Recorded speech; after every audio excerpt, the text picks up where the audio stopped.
Transferable vote system అంటారు. Single transferable vote system. ఓకేనా?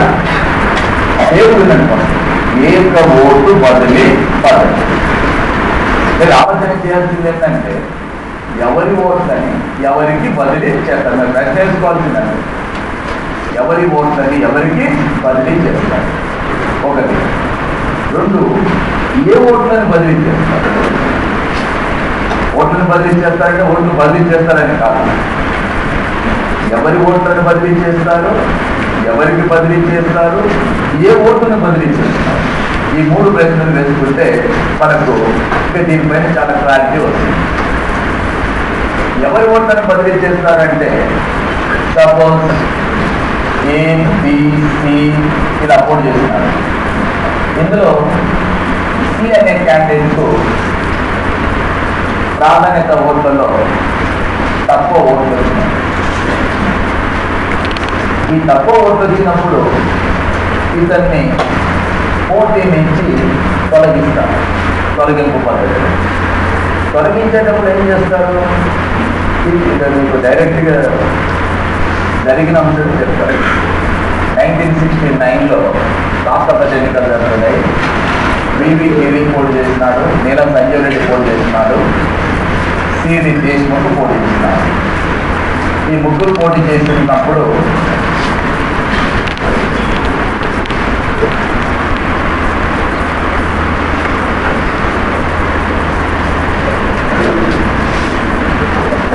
మొదటి ప్రాధాన్యత ఓట్లు, ఫస్ట్ ప్రిఫరెన్స్ ఓట్లు ఎలా వచ్చినవి?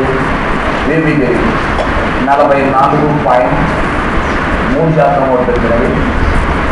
ఎన్ఎస్ఆర్కు 42.2% వచ్చింది. మిగిలిన ఓట్లన్నీ 13.5%. ఎవరికి వచ్చినాయి ఓట్లు? సిడి దేశ్ముఖ్. ఓకే, ఇక డైరెక్ట్గా మీకు పర్ఫెక్ట్ లైవ్ ఎగ్జాంపుల్ మిగతా ఆ ఉదాహరణ ఈ ఉదాహరణ చెప్పి మళ్ళీ దానికి వర్తింపజేసి మీకు డైరెక్ట్ ఎగ్జాంపుల్ చెప్తే నాకు అర్థం. ఇది జరిగిన వాస్తవం కాబట్టి దీన్ని ఇప్పుడు ఎవరు గెలుపొందినట్టు ప్రకటించాలి? ప్రకటించాలి. నేను ఒక దగ్గర నుంచి చెప్తూనే ఉన్నాను, వివి గిరి గెలుపుతుంది. ఎంత గెలుపుతాడు? పక్కకు రాసి పెట్టినాను. ఎంత శాతం కావాలి మీరుంటే ప్రకటించద్దు.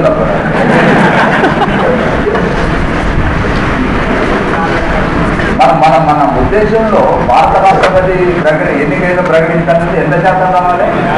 50%. ఓటాడక 50% ప్లస్. 50% ప్లస్ ఇందులో ఎవరికి వచ్చింది? ఎవరికి రాదు. కాబట్టి ఎవరిని గెలుపొందినట్టుగా ప్రకటించేందుకు అవకాశం లేదు. ఇవన్నీ కూడా ఫస్ట్ ప్రిఫరెన్స్ అంటే మొదటి ప్రాధాన్యత ఓట్లు ఈ రకంగా వచ్చినాయి. మొదటి ప్రాధాన్యత. ఇప్పుడు పోటీలో చివరి ఉన్న అభ్యర్థి ఎవరు? ఇతన్ని ఏం చేస్తారంటే ఎలిమినేషన్ ప్రాసెస్ కింద రాసిన తొలగింపు పద్ధతి. ఇతని పోటీ నుంచి తొలగిస్తారు.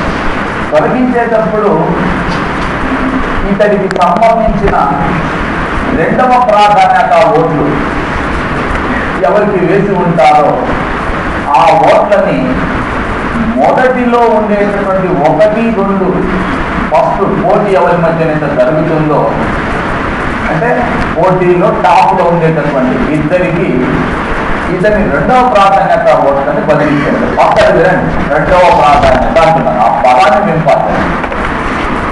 వాస్తవానికి 13.5% మంది ఇతనికి ఏ ప్రాధాన్యత ఓట్లు? మొదటి ప్రాధాన్యత. ఈ ఓట్లను బదిలీ చేసాం. ఈయనకు లేదు, నాకు, నీకు, మీకు ఎవరికి లేదు. ఈ ఓట్లను బదిలీ చేశారు. ఇక 13.5% ఓట్లని ఇతనికి మొదటి ప్రాధాన్యత ఇచ్చినటువంటి ఓట్లని వీటిని బదిలీ చేయాలి. ఎన్నికల కమిషన్కు లేదు, అతనికి కూడా లేదు. ఇప్పుడు మీరు ఆలోచన చేయాల్సిందంటే మరి ఏ ఓట్లను బదిలీ చేస్తారంటే ఈ 13.5% మంది సపోజ్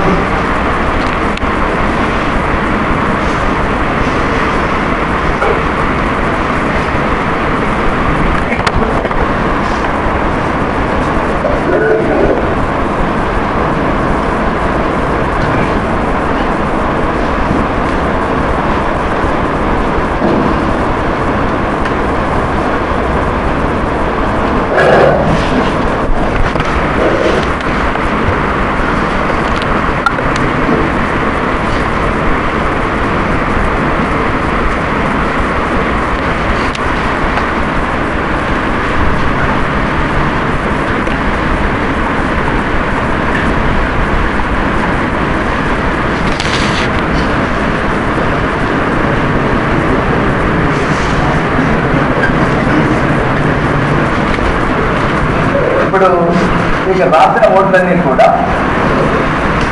సి అంటే ఎవరు ఇక్కడ మొదటి ప్రాధాన్యత ఇచ్చినారు.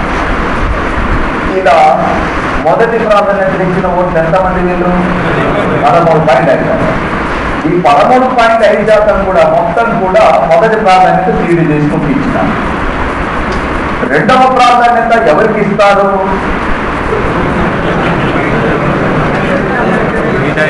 మోడీలో 800 మంది ఉన్నారని ఆలోచిస్తున్నారు. ఇద్దరే ఉన్నారు. ఎవరెవరు? వీరిగిరి, ఇద్దరే ఉన్నారు. మీరు ఎవరికో ఇద్దామని చూడకండి, ఉన్నది ఇద్దరే. ఎవరెవరు? వీరిగిరి, నిరంజన్ రెడ్డి. వారికే ప్రాధాన్యత. ఇక్కడ చూస్తే కూడా మీకు అర్థమైంది. ఒకటి రెండవ ప్రాధాన్యత బి అనే క్యాండిడేట్ 2 ఇచ్చినారు.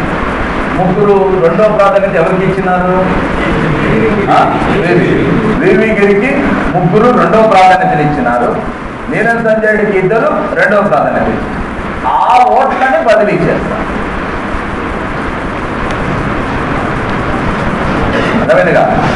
ఈ 1 ఓట్లు 1 నెంబర్ ఎవరికి ఇచ్చినారు? సీడీ చేసినాయి. అవి బదిలీ చేయరు. అవి ఇవి 13.5%. రెండో నంబరు రెండవ ప్రాధాన్యత ఓట్లు ఎవరికి వేసినారో ఆ ఓట్లనే బదిలీ చేస్తారు. వేసిన ఓట్లవి. ఇప్పుడు ఇక్కడ ఒక 6-7 ఓట్లు చూసినారు.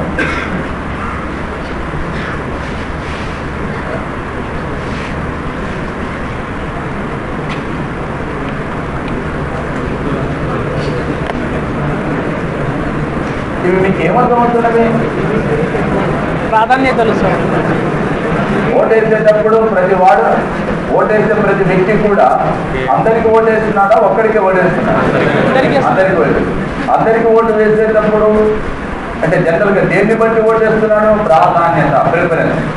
ఇప్పుడు ఇక్కడ ఇచ్చిన ఓట్లు మొత్తం కూడా ఫస్ట్ ప్రిఫరెన్స్. మొదటి ప్రాధాన్యత ఎవరికి ఇచ్చినారు? సి క్యాండిడేట్కి ఇచ్చినారు.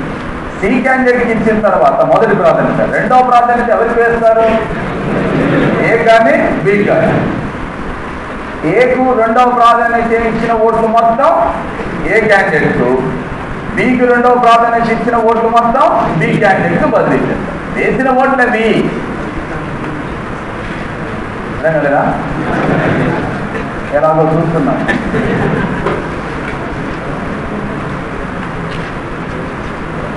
సాధారణ ఎన్నికల్లో ఎవరికి ఒకరికి ఓటారు, అందరికి ఓటేస్తే ఓటు మురిగిపోతుంది.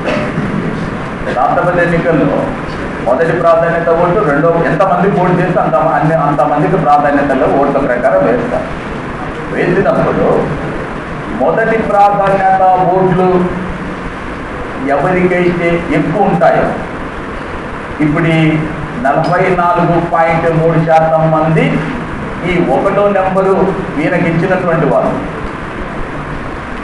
42% మంది నీలం సంజయ్ రెడ్డికి వేసినారు మొదటి ప్రాధాన్యతలో, 13.5% మంది సీడీ దేశ్ముఖ్ చేసినారు. ఇప్పుడు ఇందులో పోటీ ఎవరి మధ్యన జరుగుతుంది? ఇందులో కోటాకు దగ్గరగా లేని వ్యక్తి, గెలవటానికి అవకాశం లేని వ్యక్తి ఎవరు? సీడీ దేశ్ముఖ్. ఇతన్ని ఏం చేస్తాము?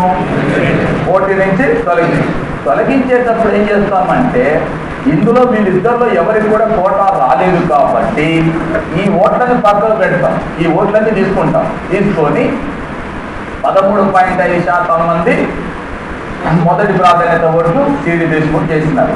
ఆ ఓట్లని ఒక దగ్గర పెట్టి అందులో నెంబర్ 2 అంటే రెండవ ప్రాధాన్యత ఎవరికి వేస్తే వాళ్ళకి ఆ ఓట్లు ఇచ్చేస్తారు, బదిలీ చేస్తారు. రెండో నెంబరు ఎవరికి వేస్తే రెండో నెంబరు ఒకవేళ కొంతమంది వీవిగిరి చేస్తారు, మరి కొంతమంది నీలం సంజయ్ రెడ్డి. అది రెండవ ప్రాధాన్యత. 2 అంటే రెండవ ప్రాధాన్యత. ఆ రెండవ ప్రాధాన్యత ఓట్లని వీళ్లకు బదిలీ చేస్తాం. ఆ రెండవ ప్రాధాన్యత కూడా ఎవరు వేసిన రెండవ ప్రాధాన్యత? ఈ 13.5% మంది మొదటి ప్రాధాన్యత ఎవరికి వేసినారు? సీడీ దేశ్ముఖ్ వేసిన తర్వాత రెండవ ప్రాధాన్యత ఎవరికి వేసినారు? వీవిగిరి కానీ ఆ రెండవ ప్రాధాన్యత ఓట్లని మాత్రమే బదిలీ చేస్తారు. మీ బ్యాలెట్ పేపర్ తీసుకొని 13.5% మంది ఈయనకు ఓట్లు వేసినటువంటి వాళ్ళ ఓట్లని ఒక బాక్సులో వేసేసి వాటిని తర్వాత షార్ట్ అవుట్ చేస్తారు. షార్ట్ అవుట్ చేసేటప్పుడు ఈ 2 బి అంటే నేను సంజయ్ రెడ్డి అతని బాక్సులు వేస్తాం. తర్వాత ఏ వివి గిరి అతని బాక్సులు అట్లా ఆ ఓట్లు రెండింటి పంచి పెడతాం. పంచినప్పుడు అంటే వీళ్ళు వేసిన ప్రాధాన్యతను ఇక కొంతగా దీంట్లో ఈ రెండవ ప్రాధాన్యత ఓట్లలో ఇతనికి 7.2% ఓట్లు వచ్చినవి, ఇతనికి 6.3% ఓట్లు వచ్చింది. ఇప్పుడు ఎందుకంటే ఈ మొత్తం కలిసి ఎంత అవుతుంది? 13.5% ఎవరికి మొదటి ప్రాధాన్యత ఇచ్చినారు? వాళ్ళు రెండవ ప్రాధాన్యతకు వచ్చేసరికి చీలిపోయినారు. చీలిపోయి 7.2% మంది ఏమో వివి గిరికి వేసినారు. రెండవ ప్రాధాన్యత నీలం సంజయ్ రెడ్డికి ఎంతమంది వేసినారు? 6.3%. కాబట్టి ఇప్పుడు ఇవి టోటల్ చేస్తే ఏమవుతుంది? ఈజ్ ఈక్వల్ టు 41.5% మంది, సారీ 51.5%, ఇక్కడ 48.5%. సో ఇప్పుడు కోట ఎంత కావాలి? 50%. కాబట్టి ఎవరు గెలుస్తారు? ఏ ప్రాధాన్యత ఓట్లతోని? రెండవ ప్రాధాన్యత ఓట్లతోన మొదటి ప్రాధాన్యత? ఎవరి ఓట్లను బదిలీ చేస్తే? సో భారతదేశంలో ఒకే ఒక్కసారి ఇలా జరిగింది. అది 1969లో వివి గిరికి నీలం సంజయ్ రెడ్డి మధ్యన పోటీ జరిగేటప్పుడు టీడీ దేశ్ముఖ్ యొక్క రెండవ ప్రాధాన్యత ఓట్లని బదిలీ చేయడం ద్వారా వివి గిరి గెలుపొందడం జరిగింది. మన దేశంలో ఒరిజినల్గా అంటే వాస్తవంగా జరిగినటువంటి అంశం. రెండవ లెక్కింపు ద్వారా రాష్ట్రపతిగా ఎన్నికైన ఏకైక రాష్ట్రపతి వివి గిరి. ఎవ్వరు కూడా రెండవ లెక్కింపుకు వెళ్ళలేదు. మిగతా రాష్ట్రపతులందరూ కూడా మొదటి లెక్కింపులను గెలుపొందినారు. తర్వాత నీలం సంజయ్ రెడ్డి 1977లో అసలు ఎన్నిక లేకుండానే అంటే ఎన్నికలు జరగకుండానే ఏకగ్రీవంగా ఎన్నిక అవడం జరిగింది. ఇది 69 పరిస్థితి నేను చెప్తుంది. ఓకేనా? అదంతా తగ్గలేదా? రాష్ట్రపతి ఏ పద్ధతిలో ఎన్నుకోబడతారు? నైష్పత్తిక ప్రాతినిధ్య పద్ధతిలో వచ్చే అంశాలు ప్రాధాన్యత ఓటు అంటే అందరికీ ఓటు వేయాలి. పోటీ చేసినటువంటి అభ్యర్థులకు ఓట్లు వేయాలి. ప్రాధాన్యత ఓటు వేసే ప్రతి వ్యక్తి కూడా పోటీ చేసిన అభ్యర్థులందరికీ ఓటు వేస్తారు. కానీ వేసేటప్పుడు ఎలా వేయాలి? ప్రిఫరెన్స్ని బట్టి ప్రాధాన్యతను అనుసరించి బాగా నచ్చిన వ్యక్తికి మొదటి ప్రాధాన్యత, కాస్త తక్కువ నచ్చిన అభ్యర్థికి రెండవ ప్రాధాన్యత, ఇంకాస్త తక్కువ నచ్చిన అభ్యర్థికి మూడవ ప్రాధాన్యత ఓటు. ఇలా వేసినప్పుడు 3-4 ఉంటేనే కోటా రాదు. ఇద్దరే ఉంటే కోటా రాదు.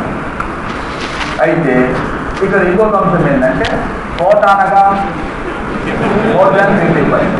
కోటా రాకపోతే రెండవ ప్రాధాన్యత ఓటుని బదిలీ చేస్తారు. ఏ ఓటును బదిలీ చేస్తాం? రెండవ ప్రాధాన్యత. ఒక్కటి చేస్తారు. రెండవ ప్రాధాన్యత. ఏ ప్రాధాన్యతను బదిలీ చేయకూడదు? మొదటి ప్రాధాన్యత. ఈ మొదటి ప్రాధాన్యత ఓట్లు ఎవరికైతే వేస్తారో వాళ్ళు ఈ 13.5% మంది రెండవ ప్రాధాన్యతని వీళ్ళిద్దరిలో ఎవరికో ఒకరికి వేస్తారు.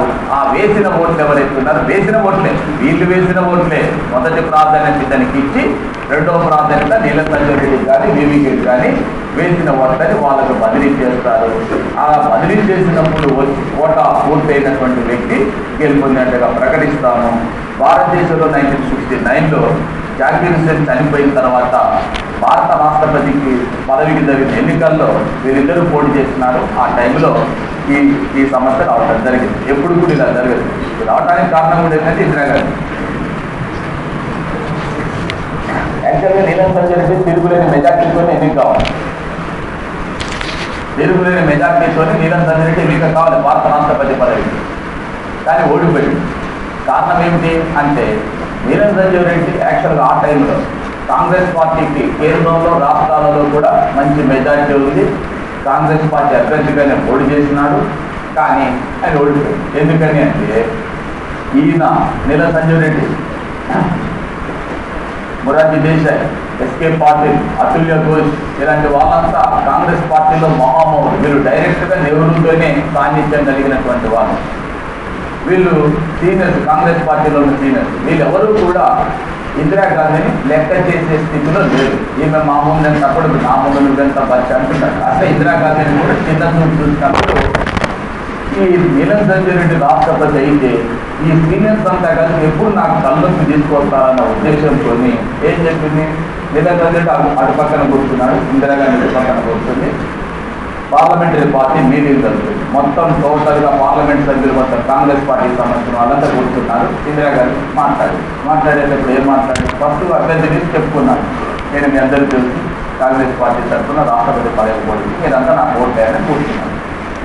ఇందిరాగాంధీ ఎన్నికల్లో మనం కాంగ్రెస్ పార్టీ అన్నీ చెప్పి మీరందరూ కూడా మీ ఆత్మ ప్రబోధానుసారం ఓటు వేసుకోండి అని చెప్పి, మీ ఆత్మ ప్రబోధానుసారం ఓటే అంటే ఇది ఓటు ఏంటన్నట్టే కదా డైరెక్ట్ చెప్పింది.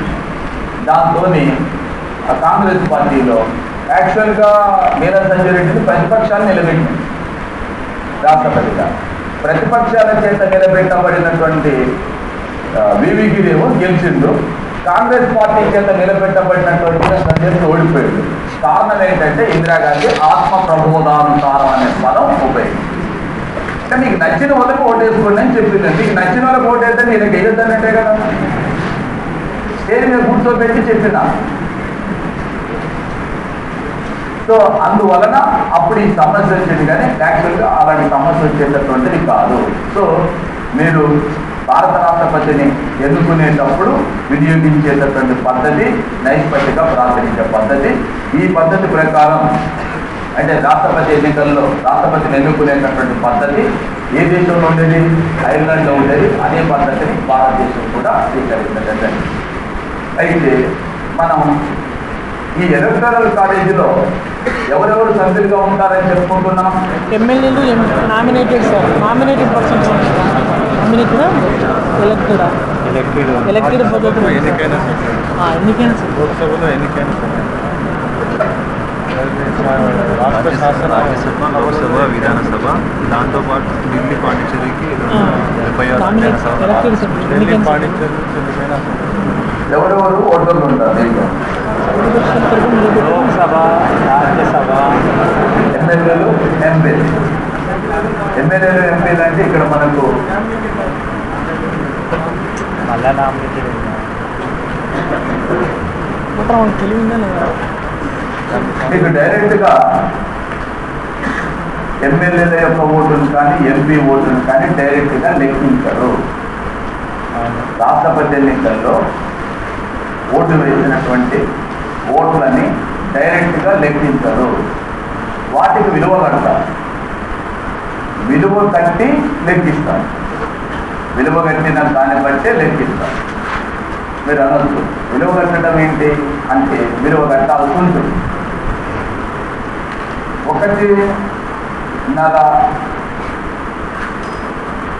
ఒక ఎమ్మెల్యే నియోజకవర్గం సపోజ్ 1,50,000 నుంచి 2 లక్షల ఓట్లు ఉంటాయి ఒక ఎమ్మెల్యే నియోజకవర్గంలో.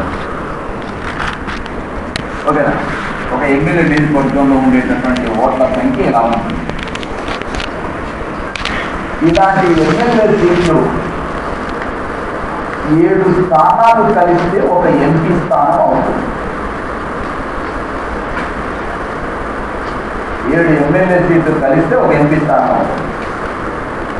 ఆంధ్రప్రదేశ్లో 42 మంది లోక్సభ సభ్యులు ఎన్నుకోబడుతుంది. 42 ఇంటూ 7 ఇస్తేనే 294 ఎమ్మెల్యే సీట్లు వస్తాయి.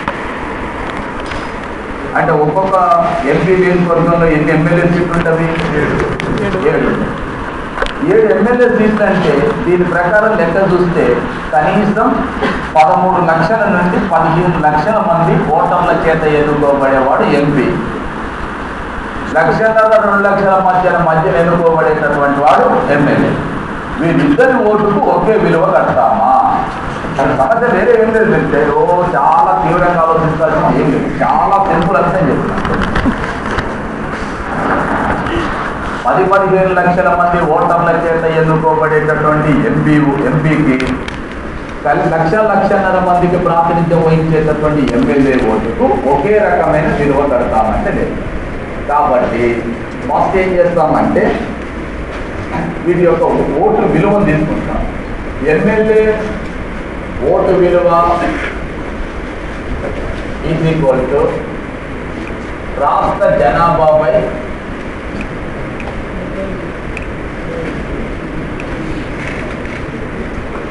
ఎన్నికైన ఎమ్మెల్యేల సంఖ్య ఇంటూ 1000.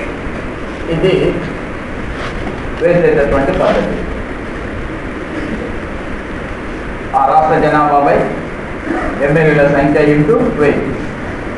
ఇక నువ్వు ఏ రాష్ట్రాన్ని తీసుకోదలుచుకుని ఇలాగే తీసుకో, ఇష్టం. ఏ రాష్ట్రానికి సంబంధించిన అంశం తీసుకున్నా కూడా ఇదే పద్ధతిలో తీసుకోవాల్సి ఉంటుంది.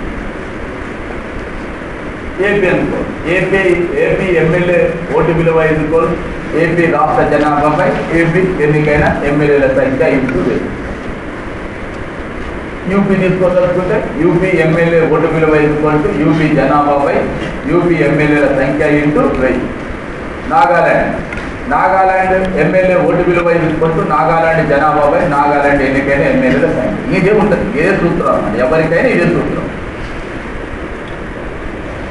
ఈ సూత్ర ప్రకారం చేస్తారు.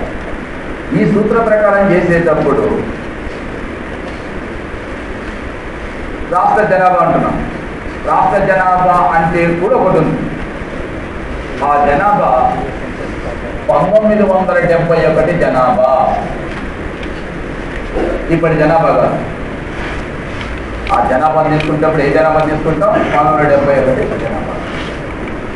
ఎందుకు 1971 జనాభా తీసుకుంటామంటే ఇప్పుడు భారతదేశంలో ఉన్న లోక్సభ సభ్యుల సంఖ్య కానీ రాష్ట్రాల ఎమ్మెల్యేల సంఖ్య కానీ 1971 జనాభా లెక్కల ఆధారంగా 1973లో 31వ రాజ్యాంగ సవరణ ద్వారా నిర్ణయించబడింది. ఏ జనాభా లెక్కలను తీసుకొని 1971 ఏ సంవత్సరంలో నిర్ణయించినారు? 73లో. ఎన్నో సవరణ? 31వ సవరణ. 31వ సవరణ చేసి నిర్ణయించినారు ఇది సంఖ్య. నిర్ణయించిన తర్వాత యాక్చువల్గా దీన్ని మార్చాలి. Every 10 years. రాజ్యాంగంలోని 82 అధికరణ ప్రకారం ఖచ్చితంగా మార్చాలి. మార్చకుండా ఇందిరాగాంధీ ఏం చేసింది? 1976లో 42వ రాజ్యాంగ సవరణ చేసి 25 సంవత్సరాల పాటు అంటే 76 నుంచి 2001 వరకు కూడా దీన్ని మార్చకుండా రాజ్యాంగ సవరణ చేసి ఆ సంఖ్యను అట్టనే ఉంచి 543 లోక్సభ స్థానాలు అంటే ఇట్టనే ఉంటుంది. +2 అంటే ఇట్టనే ఉంటుంది. ఇది ఎప్పుడు ఏ జనాభాను అనుసరించి? 71 జనాభా. ఎన్నో సంవత్సరంలో? 73లో. ఎన్నో సవరణ? 31వ సవరణ. నిర్ణయించిన తర్వాత 1976లో ఇందిరాగాంధీ 42వ సవరణ చేసి ఏం చేసిందని ఇది ఎప్పటి వరకు మార్చకుండా 2001 వరకు మార్చకుంటుంది. అలాగే 2001లో వాజ్పేయి ప్రభుత్వం ఏం చేసిందంటే 84వ రాజ్యాంగ సవరణ చేసి మళ్ళీ 25 సంవత్సరాలు పొడిగించింది. అంటే 2026 వరకు కూడా దీన్ని మార్చడానికి అవకాశం లేదు.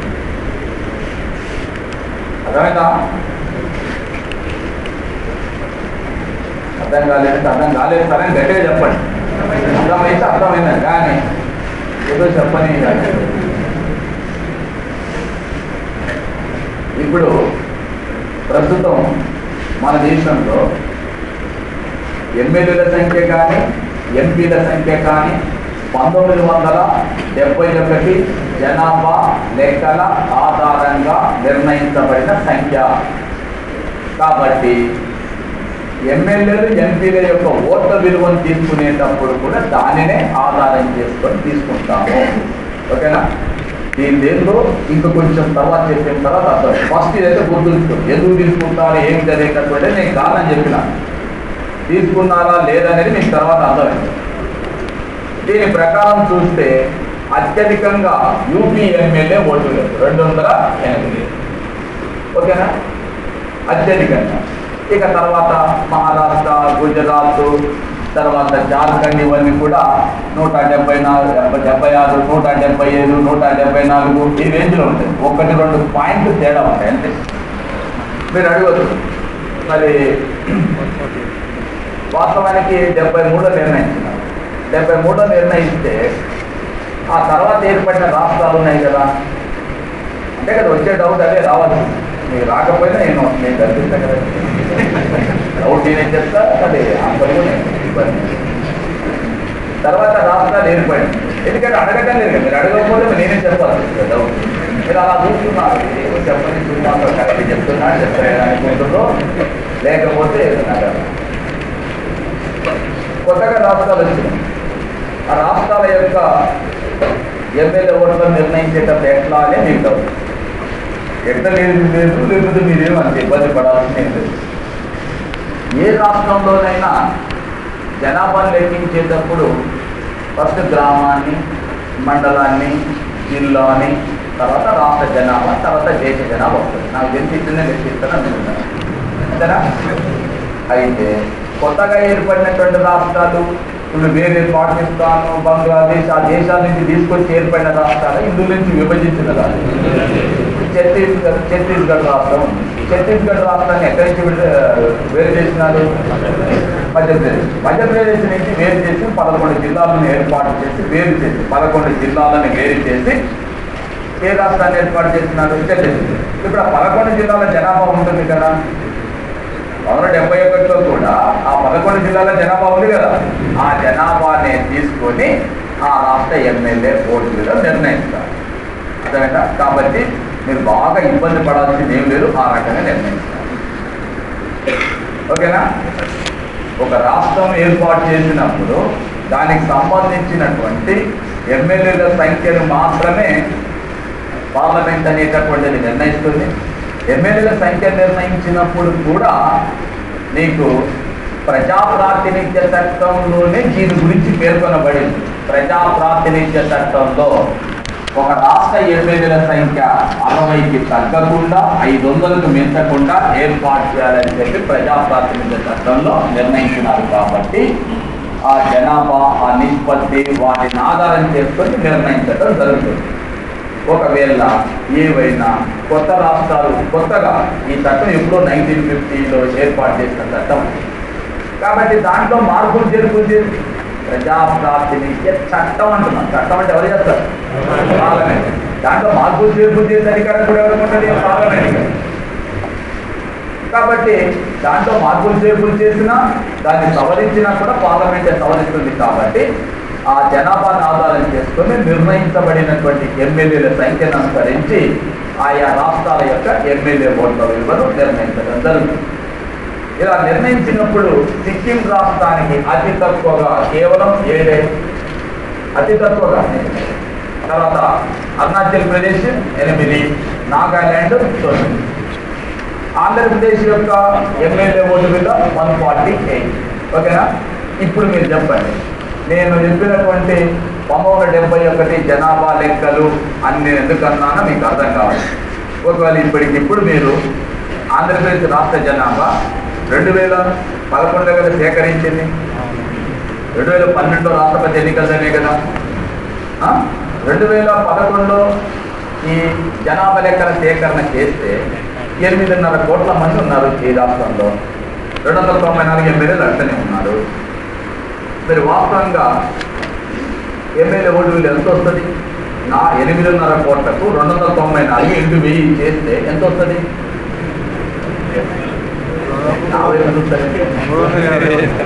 అందాజ ఎంత వస్తుందని మీరు చేసిన చూడాలి. ఎప్పుడు వస్తుందా తక్కువ వస్తుందా చెప్పండి. చాలా ఎక్కువ వస్తుంది, చాలా ఎక్కువ వస్తుంది. కానీ ఏంటంటే రైతే నేను చెప్పేది మోర్ దాన్ 200 వస్తుంది అనుకున్నాం. మరి ఎందుకు 200 రాష్ట్రాలు 148 తీసుకుంటున్నాం అంటే అదే కారణం. ఏ జనాభా లెక్కలు తీసుకున్నాం? ఎక్కడైనా అంటే మీరు ఉత్తరప్రదేశ్ తీసుకున్నా కూడా ఒకవేళ 20 కోట్ల జనాభా, ప్రపంచంలో 186 దేశాల కంటే ఉత్తరప్రదేశ్ పెద్దది. 186 దేశాల కంటే ఉత్తరప్రదేశ్ పెద్దది అంటున్నాను. బ్రిటన్ కంటే ఉత్తరప్రదేశ్ పెద్దది, ఫ్రాన్స్ కంటే ఉత్తరప్రదేశ్ పెద్దది, ఆ దేశాల కంటే ఉత్తరప్రదేశ్ పెద్దది. నేను పాకిస్తాన్ కంటే ఉత్తరప్రదేశ్ పెద్దది, బంగ్లాదేశ్ కంటే ఉత్తరప్రదేశ్ పెద్దది. ఇలాంటి దేశాలు 186 దేశాలు కంటే ఉత్తరప్రదేశ్ పెద్దది. మరి నేను ఎంతమంది 20 కోట్ల జనాభా, 20 కోట్ల జనాభాని 403 చేత భాగిస్తే 208 వస్తారండి. 20 కోట్ల జనాభాని 403 మంది ఎమ్మెల్యేల చేత భాగిస్తే ఇంటూ 1000 చేస్తే చాలా ఎక్కువ వస్తుంది. కానీ ఎంత ఉంది, ఎంత తీసుకుంటున్నాము అంటే అందుకోసం మీరు ఆలోచన చేయాల్సింది ఏంటంటే ఫస్ట్ చెప్పినది ఎందుకు తీసుకుంటున్నారో కారణం కూడా చెప్పినాను కదా మీకు. ఇక మీరు ఎక్కువ ఆలోచించేది ఏం లేదు. ఇప్పుడున్న ఎమ్మెల్యేల సంఖ్య, ఎంపీల సంఖ్య ఎప్పుడు నిర్ణయించబడింది? 73లో. ఏ జనాభా లెక్కలను సరిగ్గా 70. కాబట్టి మన రాష్ట్రపతి ఎన్నికలు జరిపేటప్పుడు కూడా ఎమ్మెల్యే యొక్క ఓటు విలువను దేని బట్టి నిర్ణయిస్తామంటే 1971 జనాభా లెక్కలను ఆధారం చేసుకొని సూత్రం ఏంటయ్యా అంటే రాష్ట్ర జనాభాపై ఎన్నికైన ఎమ్మెల్యేల సంఖ్య ఇంటూ 1000 వేస్తే ఎమ్మెల్యే ఓటు విలువ వస్తుంది. మీకు ఎమ్మెల్యేలు ఓటేస్తారు కదా, ఓటు వేసిన తర్వాత ఇక్కడే ఓటేస్తారు, వాళ్ళు హైదరాబాద్లోనే ఓటేస్తారు. ఓటు వేస్తే ఈ ఓట్లకు సంబంధించినటువంటి విలువల్ని క్యాలిక్యులేట్ చేసి ఇక్కడి నుంచే పంపిస్తారు. ఇక్కడికి ఈ విధంగా వచ్చినాయి. ఎలా? ఇప్పుడు ప్రణబ్ ముఖర్జీకి 230 మంది ఎమ్మెల్యేలు ఓటేస్తున్నారు. ఓకే, టీఎస్ఆర్ మాకు 15 మంది వేస్తున్నారు. ఏం చేస్తారు? 230 ఇంటూ 148, 15 ఇంటూ 148 ఈక్వల్ ఎంత వస్తే అంత విలువ తీసుకోవాలి. అర్థమైందా? ఒక ఎమ్మెల్యే ఓటు విలువ నిర్ణయించేటప్పుడు సూత్రం ఏంటి? రాష్ట్ర జనాభాపై ఎన్నికైన ఎమ్మెల్యేల సంఖ్య ఇంటూ 1000. తర్వాత ఎంపీ యొక్క ఓటు విలువను నిర్ణయించడం. ఇంకొకటి కూడా మీకు ఐడియా ఉండాలి. ఇప్పుడు సిక్కిం ఎమ్మెల్యే ఓటు విలువ 7. మన 7 ఎంత తక్కువైందంటే పైన ఏముంటుంది? జనాభా. సిక్కిం రాష్ట్రం అనేది మొత్తం ఉత్తరప్రదేశ్ ఉన్నది కదా, ఉత్తరప్రదేశ్లో ఉన్నటువంటి 53, 57 జిల్లాలు ఉన్నాయి. ఈ 53 జిల్లాలలో ఒక జిల్లా అంతా ఉండదు సిక్కిం రాష్ట్రం. కాబట్టి సిక్కిం ఓటు విలువ ఎక్కువ ఉంటుందా తక్కువ ఉంటుందా? ఎందుకు తక్కువ ఉంటుందంటే దేని బట్టి ఉంటుంది? జనాభా బట్టి. కాబట్టి ఆ నైష్పత్తిక ప్రాతినిధ్య పద్ధతిలో ఓటు విలువను లెక్కించేటప్పుడు కూడా అది ఇంపార్టెంట్, కీలకమైనటువంటి అంశంగా ఉంటుంది. తర్వాత ఎంపీ ఓటు విలువ ఈక్వల్ టు అన్ని రాష్ట్రాల మొత్తం ఎమ్మెల్యేల ఓట్ల విలువ బై ఎన్నికైన ఎంపీల సంఖ్య. మనకు తెలిసినంతవరకు ఎన్నికైన ఎంపీల సంఖ్య ఎంత? 543, 233. 543, 233. రాజ్యసభ సభ్యుల సంఖ్య ఎంత? 250. 250 గరిష్ట సంఖ్య. ప్రస్తుతం సంఖ్య 245. 245లో రాష్ట్రపతిచే నియమించబడేవాళ్ళు 12. కాబట్టి ఎన్నికైన సభ్యుల సంఖ్య ఎంత? 230. లోక్సభకి ఎన్నికైన సభ్యుల సంఖ్య 500. మొత్తం కలిస్తే 776. ఓకేనా? దీన్ని భాగించాలి. మరి అన్ని రాష్ట్రాల మొత్తం ఎమ్మెల్యేల ఓటు విలువ ఎలా వస్తుంది? అన్ని రాష్ట్రాల మొత్తం ఎమ్మెల్యేల ఓట్ల విలువ ఎలా ఉంది? అన్ని రాష్ట్రాల సంయుక్త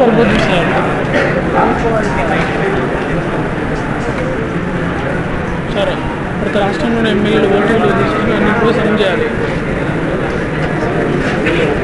దేశ జనాభాపై చెప్పండి. చాలా సూత్రం చెప్పండి, నష్టమే ఉన్నారా? ఎమ్మెల్యేల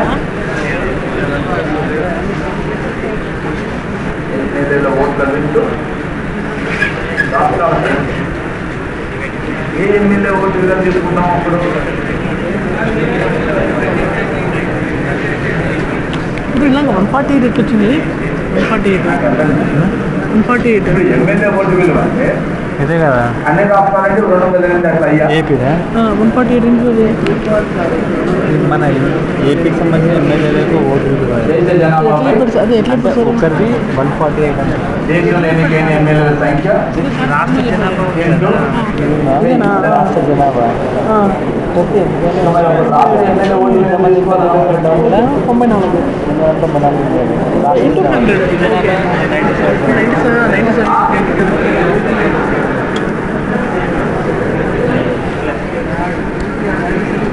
ఎలా వస్తుంది? అదే కదా అన్ని రాష్ట్రాల మొత్తం ఎమ్మెల్యేల ఓట్ల మీద రావాలనుకున్నా ఎలా వస్తుంది? 148 into 42 plus 80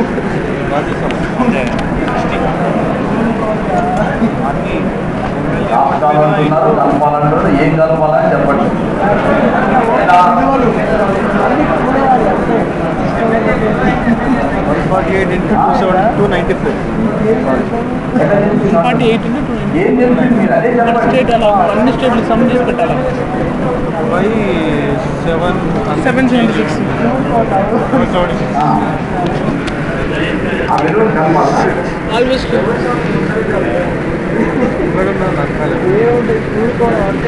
క్లారిటీ రావట్లేదు. సార్ ఎన్ని కిరణ్ సార్ క్లారిటీ ఇస్తాను.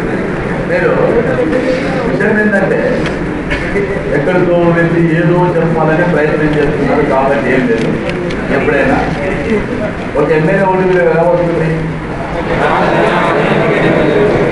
ఆంధ్రప్రదేశ్ ఎమ్మెల్యే ఓటు విలువ 148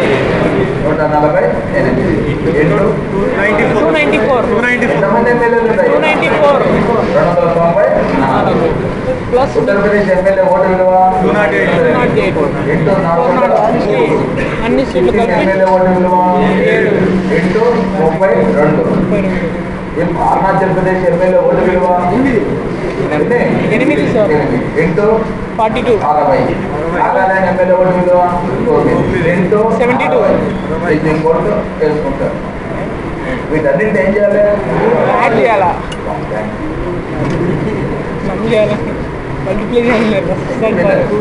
మీరు ఏదో క్లారిటీ లేకుండా ఎమ్మెల్యే ఓటు విలువ తీసుకున్నాం కదా సార్, దాన్ని కలపాలి. ఎమ్మెల్యే ఓటు విలువ తీసుకొని కలపండి. ఎమ్మెల్యే ఓటు విలువ తీసుకున్న తర్వాత మొత్తం రాష్ట్రం యొక్క ఎమ్మెల్యేల ఓట్ల మీద రావాలి అంటే ఒక ఎమ్మెల్యే ఓటు విలువ ఇంటూ ఆ రాష్ట్ర ఎమ్మెల్యేల సంఖ్య వేస్తే ఏమవుతుంది? ఆ రాష్ట్రంలో ఉన్న మొత్తం ఎమ్మెల్యేల ఓటర్లు. అలా ప్రతి రాష్ట్రంలో కూడా ఈ సూత్రాన్ని వినియోగించి మొదట ఒక ఎమ్మెల్యే ఓటు విలువను తీసుకొని దానిని ఆ రాష్ట్ర ఎమ్మెల్యేల సంఖ్య చేస్తా ఏం చేయాలి? ఇంటూ చేయాలి, మల్టిప్లై చేయాలి. చేస్తే వచ్చేది ఆ రాష్ట్ర ఎమ్మెల్యేల మొత్తం ఓటర్లు. అట్లా ప్రతి రాష్ట్రాన్ని తీసుకొని చేసిన తర్వాత వాటన్నిటిని కూడితే వచ్చేటటువంటిది అన్ని రాష్ట్రాల మొత్తం ఎమ్మెల్యేల ఓటర్లు. ఈ దేశ జనాభా కంటే అలాగే ఎమ్మెల్యే ఓటు విలువ తెలుసు కదా, రైట్? అర్థమే కదా. సో ఇలా చేస్తే గత ఎన్నికల్లో ఎంపీ యొక్క ఓటు విలువ 708గా వచ్చింది. మొన్న జరిగినటువంటి రాష్ట్రపతి ఎన్నికల్లో ఎంపీ ఓటు విలువ 700. మిమ్మల్ని ఇప్పుడు నేను చెప్పే దాంట్లో ఏ బిడ్డ అని అడగచ్చు. ఎమ్మెల్యే ఓటు విలువ ఏ జనాభా లెక్కలను అనుసరించి నిర్ణయిస్తారు అని అడగవచ్చు. లేదు అని అంటే భారతదేశంలో అత్యధికంగా ఎమ్మెల్యే ఓటు విలువను కలిగి ఉన్న అతి తక్కువ ఉన్న ఆంధ్రప్రదేశ్ ఎమ్మెల్యే ఓటు విలువ ఏదని అడగవచ్చు. లేదా సూత్రం కూడా రావచ్చు. ఈ సూత్రం పైన దగ్గర చాలా సార్లు అంటే దీంట్లో 3 అంశాలు ఉంటాయి భారత రాష్ట్రపతి ఎన్నుకునేటప్పుడు. ఒకటి ఎమ్మెల్యే ఓటు విలువకు సంబంధించిన సూత్రం ఒకటి, ఎంపీ ఓటు విలువకు సంబంధించిన సూత్రం ఒకటి, మూడోది కోటా కూడా ఉంటుంది. కోటా ఈజ్ ఈక్వల్ టు మొత్తం పోలై చెల్లిన ఓట్లు బై ఎన్నుకోవాల్సిన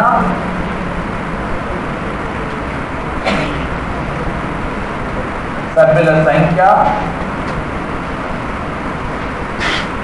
+1. ఇక్కడ మధ్యన +1 వస్తుంది. మొత్తం పోలైజ్ చేరిన ఓట్లు. ఎన్నుకోవాల్సిన సభ్యుల సంఖ్య ఎంత?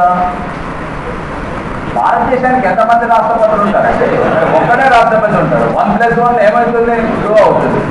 అంటే మొత్తం ఓట్లని పోలైజ్ చేరిన ఓట్లని 2 చేత పాటిస్తే ఎంత వస్తుంది? 50% వస్తుంది కదా. మొత్తం పోలైజ్ చేరినవి 2 చేత 2 భాగాలు చేస్తే ఎంత అవుతుందండి? 50%. ఇక్కడ ఏముంది? +1 ఏంటి ఆ ప్లస్ అంటే నీకు మెజార్టీ రావాలంటే ఇద్దరికి 50-50 వస్తే 6 నెలలు వాడు 6 నెలలు. ఇప్పుడు ఇద్దరికి 50-50 వస్తే మెజార్టీ వరకు వచ్చినట్టమ్మా. ఓటా రావాలంటే +1 ఉంటేనే మెజార్టీ. ఓటా ఏం చెప్పినాం? సూత్రం ఇది అంతేగా. నాకు ఈ ఓట్లు పైన రాజ్యానికి ఈ లెక్కలు తీసుకున్నాను అనుకోండి. నాకు ఇచ్చినటువంటి సూత్రం ఏంటంటే ఇలా ఉంటుంది. ఎందుకంటే ఇంతకుముందు ఒకసారి రాసినప్పుడు ఈ 1/1000 రాస్తే ఈ 1 పైకి రావాలన్నా కిందికి రావాలనేది పెద్ద డౌట్. అందుకని నేను ముందే రాలేదు. ఓకేనా? ఇక్కడ విషయం ఏంటంటే 50% ప్లస్ అనేటటువంటి అంశం ఏంటంటే that is nothing but majority అన్నట్టు అన్నారు. మినిమం అంతైనా మెజార్టీ రావాలి అన్న. ఓకే, ఇది కోటా. సో ఈ 3 సూత్రాలు కూడా ఇంపార్టెంట్. అంటే ఎమ్మెల్యే ఓటు విలువ ఎదుర్కొంటూ సూత్రం ఇంపార్టెంట్, ఎంపీ ఓటు విలువ ఎదుర్కొంటూ సూత్రం important, at the same time కోటాకు సంబంధించినటువంటి సూత్రం కూడా ఇంపార్టెంట్. భారత రాష్ట్రపతి ఎన్నిక పద్ధతి ఇది. ఈ పద్ధతిని, ఈ ఫార్ములాని ఇక్కడ రాజ్యాంగ పరిషత్తులో చర్చ జరిగింది. మళ్ళీ ఆ బిడ్డు కూడా ఇంపార్టెంట్. ఈ లాస్ట్ టైం జ్యుడిషియల్ ఆఫీసర్స్ ఎగ్జామ్లో అనుకుంటా డైరెక్ట్ క్వశ్చన్ ఇదేంటంటే ఈ ఫార్ములాను ఎవరు రూపొందించారని అడిగారు. ఎవరి యొక్క సూత్రం అని. రాజ్యాంగ పరిషత్తులో అంటే సూత్రం ఆ ప్రశ్న అడిగినాడంటే వాడు ఎంతో లోతుగా ప్రశ్నించినాడో చూడండి. నేను దాన్ని చర్చ చేస్తాను. బివి కృష్ణారెడ్డి సార్ ఈ ఎన్నిక పద్ధతి నిర్ణయించేటప్పుడు HV Kamath, professor K Nishad ఏమన్నారంటే యాక్చువల్గా ఫస్ట్ కె నిషా భారతదేశంలో అధ్యక్షత ప్రభుత్వం ఉన్నారని అది కొట్టేసిన. ఇప్పుడు ఏమన్నారంటే దీంట్లో హెచ్వి కామత్ ఇద్దరు రాష్ట్రపతిని డైరెక్ట్గా ఎన్నుకునే పద్ధతి ప్రవేశిస్తారు. ప్రత్యక్ష ఎన్నిక పద్ధతి ఉండాలి. ప్రత్యక్ష ఎన్నిక పద్ధతి ఉండాలంటే అంబేద్కర్, నెహ్రూ కొట్టేసినారు. ఇప్పుడు ప్రస్తుత ఎన్నిక పద్ధతి ప్రత్యక్ష ఎన్నిక పద్ధతితో సమానమని చెబుతూ ఈ ఎన్నిక పద్ధతి ఫార్ములాన్ని ప్రతిపాదించినటువంటి వాళ్ళు ఎవరంటే అంబేద్కర్, నెహ్రూ. ఈ ఫార్ములాని ప్రతిపాదించినటువంటి వాళ్ళు ప్రస్తుతం ఉన్న భారత రాష్ట్రపతి ఎన్నిక పద్ధతికి సంబంధించిన ఫార్ములాని ప్రతిపాదించినటువంటి వారు డాక్టర్ బిఆర్ అంబేద్కర్ మరియు పండిట్ నెహ్రూ ప్రతిపాదించినారు. మీకు ఇంకొక ఇక్కడ విషయం ఏంటంటే ఇప్పుడు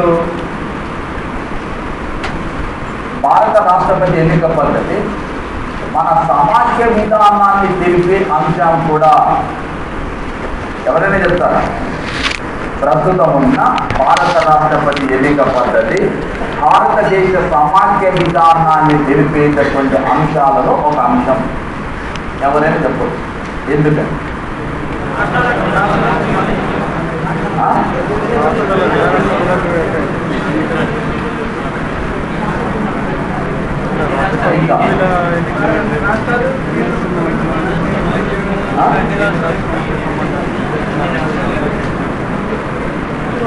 నాకు అర్థం గట్టిగా చెప్తారు. సమాఖ్య అంటే మీనింగ్ ఏంటి? కేంద్ర రాష్ట్రానికి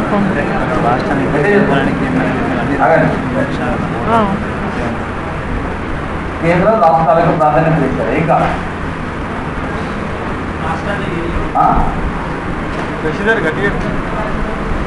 రాష్ట్ర శాసనసభ సభ్యులు ఇద్దరు కలిసి ఎన్నుకుంటున్నారు. మనమే చెప్పినాం కదా.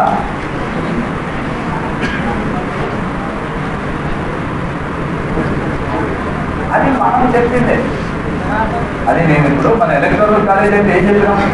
దాదాపు ఎంపీలతో లోక్సభకు ఎన్నికైన సభ్యులు, రాజ్యసభకు ఎన్నికైన సభ్యులు, ప్లస్ రాష్ట్రాల విధాన సభలకు ఎన్నికైన సభ్యులు, రాష్ట్ర విధాన సభల సభ్యులతో పాటు ఎవరిని కలుపుకొని చదవాలి? ఎమ్మెల్యేల ఒక విలువ ఉంటుంది. అందుకే సమాచారం ఏంటంటే సమాఖ్య పద్ధతిని తెలుస్తుంది అన్నాను నేను. అదే అంశం అదే చెప్పాలి.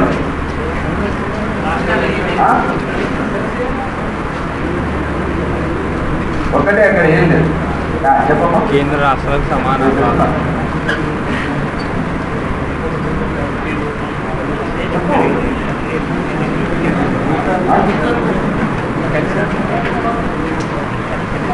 ఇన్వాల్వ్మెంట్ ఉందని నేనే ఏంటంటే కేంద్రంలో పార్లమెంటు సభ్యులు అంటే 776 మంది యొక్క ఓట్ల విలువ 4120 మంది ఎమ్మెల్యేల యొక్క ఓట్ల విలువ సమానంగా ఉంటుంది. 5,49,243 మొత్తం దేశంలో ఉన్న ఎమ్మెల్యేలందరి ఓట్ల విలువ 5,49,243 ఏదో ఉంటుంది సార్. 43 47 ఉంటుంది. ఎట్ ది సేమ్ టైం 776 మంది ఎంపీల ఓట్ల విలువ కూడా 5,49,242 ఉంటుంది. అంటే వీరిద్దరి యొక్క ఓట్ల విలువలో కూడా లాస్ట్ డిజిట్ ఏవైతే 1-2 తప్ప 5,49,000 మాత్రం కామన్ గా ఉంటుంది. అంటే దాని అర్థం ఏంటిది?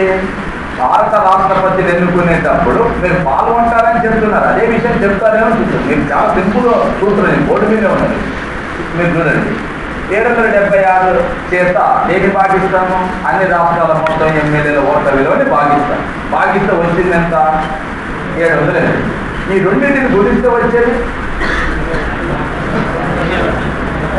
భాగిస్తే వచ్చేది గురిస్తే వచ్చేది ఒకటే కదా అమ్మా. ఇప్పుడు 776ని 708 దీన్ని భాగిస్తే వచ్చిన ఇది కొంటే 708 అన్నప్పుడు ఈ రెండింటిని గురిస్తే ఏమొస్తుంది? అన్ని ఎమ్మెల్యేల ఓట్ల విలువ. అవునా? ఆ ఓట్ల విలువతో ఎంపీల ఓట్ల విలువ కూడా సమానమే కదా.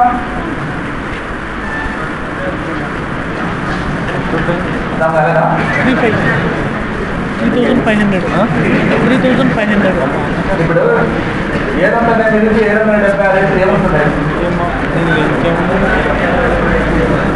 776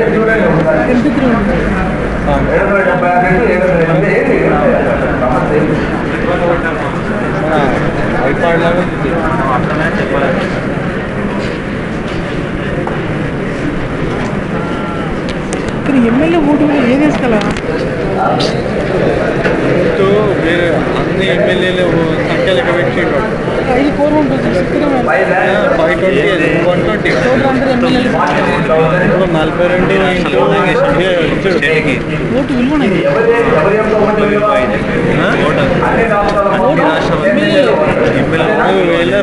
ఒక 120 మంది ఇంటూ లేదా ఒక్కొక్క 294 ఇంటూ 294 అట్లా అన్ని రాష్ట్రాలు వేసుకుంటూ పోవాలి.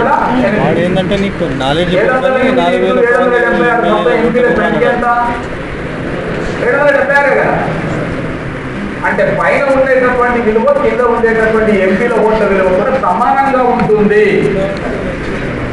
అది 50% ఉంటే ఇది 50%. ఇది మొత్తం ఎమ్మెల్యే ఓట్ల విలువ 4,120 మంది ఎమ్మెల్యేల ఓట్ల విలువ. ఇది ఇప్పుడు 776 మంది ఎంపీల ఓట్ల విలువ కూడా అంతే ఉంటుంది. అంటే 50-50% అంటే ఇది భారత సమాఖ్య విధానాన్ని తెలిపేటటువంటి అంశంగా. భారతదేశం సమాఖ్య వ్యవస్థ అంటే కేంద్రానికి రాష్ట్రాలకు సంబంధించినప్పుడు ఇద్దరికి సమానమైనటువంటి ప్రాతినిధ్యం కల్పించేటట్లుగా ఈ పద్ధతిని రూపొందించినాం. కాబట్టి ఇది ప్రత్యక్ష ఎన్నికతో సమానం. అందువలన ప్రత్యక్ష ఎన్నిక జరపాల్సిన అవసరం లేదని చెప్పి హెచ్వి కామత్, కేటీ షా చేసినటువంటి సూచనలు వీళ్ళిద్దరు కూడా తిరస్కరించడానికి కారణం రైట్. ఇది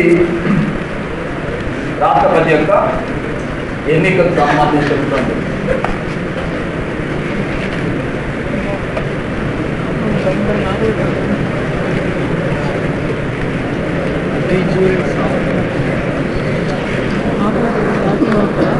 అదే నీకు ఓవరాల్గా నాలెడ్జ్ కొరకు అని చెప్పింది కదా.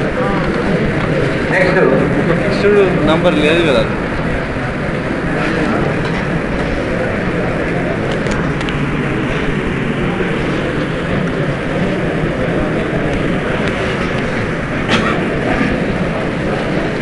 లేదు జనరల్గా సూత్రము దాన్ని అనుసరించే పద్ధతి. లాస్ట్ పాయింట్ తేడా వచ్చింది కదా, ఏమి సూత్రం వేసుకుంటే దాన్ని గుర్తులేదు. అంతేగాని అక్కడ పాయింట్ తేడా వస్తుంది కదా, తేడా వస్తుంది కదా, తేడా వచ్చినప్పుడు సూత్రాన్ని రూపొందించి ఎమ్మెల్సీ ఎన్నికలకు ఇట్లనే చేస్తారు.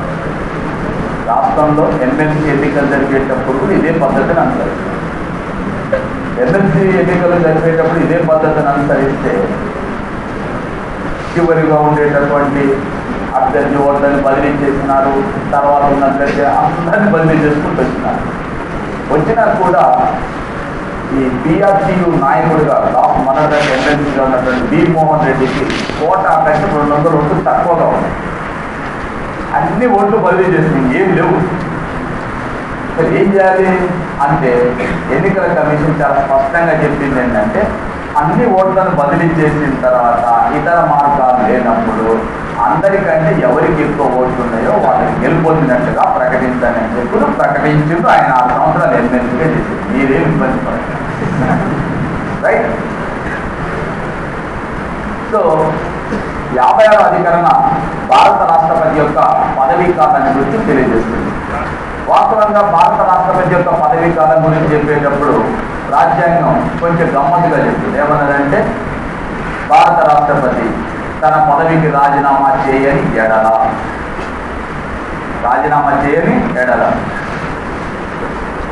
మహాభియోగ తీర్మానం ద్వారా తొలగించని ఎడల, ఆకస్మిక మరణం పొందని ఎడల, వారి ఎన్నికను కోర్టు కొట్టి వేయని ఎడల, ఈ 4 ఎడలను చెప్పి రాజీనామా చేయకపోయినా, లేక అతని ఎన్నికను కోర్టు కొట్టివేయకపోయినా, మహాభియోగ తీర్మానం ద్వారా తొలగించకపోయినా, నెక్స్ట్ ఆకస్మిక మరణం పొందడం, ఇవన్నీ జరగకపోతే రాష్ట్రపతి యొక్క పదవీ కాలం 5 సంవత్సరాలు. డైరెక్ట్ చెప్తే సరిపోతుంది కదా. ఎందుకు చెప్పినారు ఇలా ఈ విధంగా అంటే, భారత రాజ్యాంగ నిర్మాతలు చాలా దూరదృష్టితోని చాలా జాగ్రత్తగా ఆలోచించి పొందుపరిచిన అంశం. ఎలా? నువ్వు భారత రాష్ట్రపతి యొక్క పదవీ కాలం 5 సంవత్సరాలైనా నేను రాష్ట్రపతిని మధ్యలో తొలగించడానికి అవకాశం లేదు, మధ్యలో రాజీనామా చేయడానికి అవకాశం లేదు, మధ్యలో మరణించడానికి కూడా అవకాశం లేదు.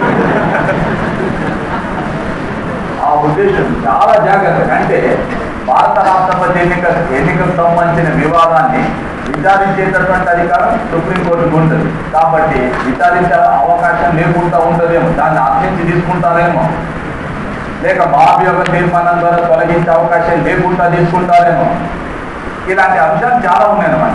వాటిని దృష్టిలో పెట్టుకొని అన్ని ఇలాగే ఉంటాయి. ఎలా? రాజీనామా చేయని ఎడల, ఆకస్మిక మరణం పొందని ఎడల, కోర్టు కొట్టివేయని ఎడల, లేకపోతే రాజీనామా చేయని, ఇవన్నీ జరగకపోతే అప్పుడు రాష్ట్రపతి యొక్క పదవీ కాలం 5 సంవత్సరాలుగా పేర్కొంటారు. అయితే ఇక్కడ డాక్ట్రిన్ ఆఫ్ రెగగ్నం అది నేను తర్వాత వస్తుంది, కానీ తర్వాత కూడా పదవీ కాలం పొడిగించదని చెప్తాను. 57వ అధికరణ భారత రాష్ట్రపతి తిరిగి ఎన్నిక అయ్యే అంశాన్ని తెలుపుతుంది. తిరిగి ఎన్నిక కావడం అంటే భారత రాష్ట్రపతి పదవికి ఒక వ్యక్తి ఎన్నిసార్లు పోటీ చేస్తుంది?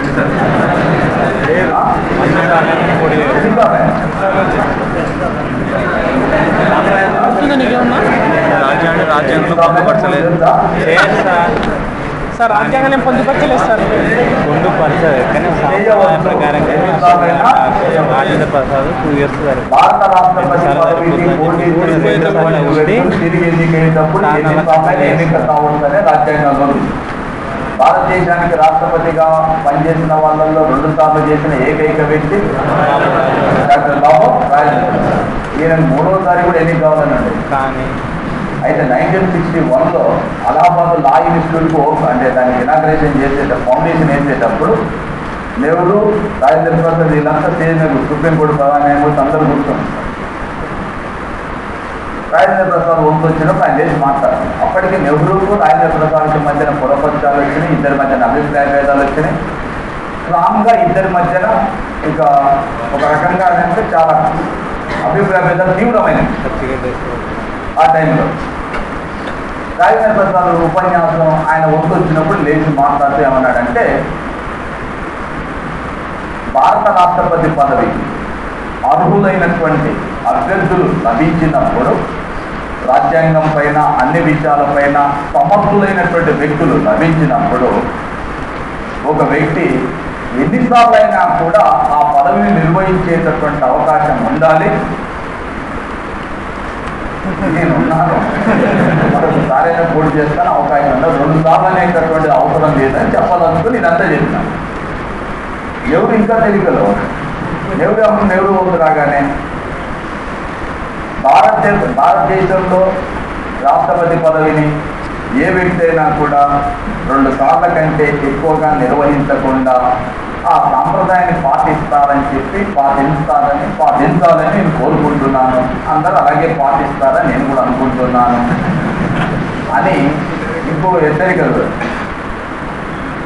భవిష్యత్తులో 2 సార్ల కంటే ఎక్కువగా పోటీ చేయకుండా రాజ్యాంగాన్ని సవరించాల్సి వస్తుందని నేను అనుకోవటం లేదన్నాడు. నువ్వు 3వసారి కనుక పోటీ చేస్తే రాజ్యాంగాన్ని కూడా సవరించడానికి వెనకాల. అమెరికా రాజ్యాంగంలో కూడా లేదు. అమెరికా రాజ్యాంగంలో కూడా 2 సార్లు యాక్చువల్గా అమెరికా దేశంలో 2 సార్ల కంటే ఎక్కువగా పోటీ చేయకుండా ఉండేది సాంప్రదాయం. యాక్చువల్గా 2వ ప్రపంచ యుద్ధ కాలంలో ఈ ఫ్రాంక్లిన్ డి రూజ్వెల్ట్ అనేవాడు 4 సార్లు పోటీ చేస్తున్నాడు. మీరు నిజంగా వదిలిపెడితే ఇంకా పోటీ చేస్తారని చెప్పి అప్పుడు రాజ్యాంగ సవరణ చేసి 2 సార్ల కంటే ఎక్కువ చేయకూడదు. రాజ్యాంగ సవరణ అప్పుడు చేస్తారు, అంతకుముందు లేదు. అంతకుముందు ఇది సాంప్రదాయమే అమెరికాలో కూడా. కానీ భారతదేశంలో మాత్రం తిరిగి ఎన్నిసార్లైనా ఎన్నిక కావచ్చని రాజ్యాంగం ద్వారా అవకాశం కల్పించినారు. కాబట్టి ఎవరైనా సరే ఎన్నిసార్లైనా పోటీ చేసి ఎన్నికయ్యే అవకాశం ఉంటుంది.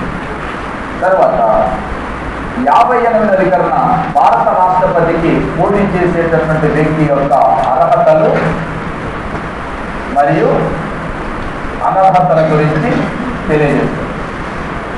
ఓకే, వాస్తవానికి భారత రాష్ట్రపతిగా పోటీ చేసేటటువంటి అభ్యర్థులకు సంబంధించి రాజ్యాంగంలో పొందుపరిచిన అంశాలు ఏంటంటే భారతీయ పౌరుడై ఉండాలి, 2 35 సంవత్సరాల వయస్సు కలిగి ఉండాలి, 3 కేంద్రంలో కానీ రాష్ట్రాల్లో కానీ ఇతరత్ర ఎక్కడ కూడా ఆదాయం ఇచ్చే ఉద్యోగాన్ని చేసేవాడై ఉండరాదు, 4 పార్లమెంటుకి ఎన్నికయ్యే అర్హత ఉండాలి కానీ సభ్యుడై ఉండరాదు. ఇవి రాజ్యాంగంలో రాసిన అంశాలు. అయితే భారత రాష్ట్రపతి ఎన్నికలకు సంబంధించి 1952లో భారత రాష్ట్రపతి, ఉపరాష్ట్రపతి ఎన్నిక మరియు పదవీ బాధ్యతల నిర్వహణ చట్టం అని ఒక చట్టం తీసుకొచ్చినారు 1952లో. దీని ప్రకారం ఇంకా కొన్ని ఉన్నాయి పోటీ చేసేటటువంటి వారికి. ఒకటి ఏంటంటే ఎన్నికల్లో పోటీ చేసే అభ్యర్థి యొక్క పేరుని 50 మంది నియోజకులు, నియోజకులంటే ఎలక్టరల్ కాలేజీలో సభ్యులు, ఎమ్మెల్యేలు కానీ ఎంపీలు కానీ 50 మంది ఒక వ్యక్తి యొక్క పేరును ప్రతిపాదిస్తూ మొదట 50 మంది బలపరచాలి. 50 మంది ఏమో బలపరచాలి, 50 మంది ఏమో ప్రతిపాదించాలి. ఇది ఒకటి. ఇంకొకటి ఏంటంటే 15,000 డిపాజిట్ చెల్లించాలి. డిపాజిట్ గురించి రాజ్యాంగంలో ఉండదు, ఈ ప్రతిపాదించే వారి గురించి కూడా రాజ్యాంగం ఉంది. ఇవి ఎక్కడ ఉండవి? ప్రజా ప్రాతినిధ్య చట్టం అంటే 1952 రాష్ట్రపతి, ఉపరాష్ట్రపతి ఎన్నిక, పదవి బాధ్యత నిర్వహణ చట్టంలో పేర్కొంటారు. ఇవి ఉండాలి. ఇది ఎవరు నిర్ణయిస్తారు? పార్లమెంట్ నిర్ణయం. ఎందుకంటే చట్టం చేసింది పార్లమెంటే కాబట్టి దీన్ని నిర్ణయించి దీంట్లో మార్పులు చేర్పులు చేసే అధికారం కూడా పార్లమెంట్. ఒరిజినల్గా ఈ 50-50 లేదు దీంట్లో కూడా. స్టార్టింగ్లో 50-50 లేదు, ఫస్ట్ 10-10 ఉండేది, కానీ 50-50 ఎందుకు చేసినారంటే దేవరాజ గౌండియార్ లాంటి వాడు పోటీ చేసి అప్పట్లో 2500 డిపాజిట్లు ఫస్ట్ స్టార్టింగ్లో ఇద్దరు పార్లమెంట్ సభ్యులు ప్రతిపాదించే చాలు, తర్వాత 10 మందికి వచ్చింది. ఆ తర్వాత ఇప్పుడు 50-50 ఎందుకు చేయాల్సి వచ్చిందంటే కొంతమంది ప్రివలెన్స్ క్యాండిడేట్స్ అంటాం, ఆశామాషి అభ్యర్థులు నామినేషన్ వేద్దాం.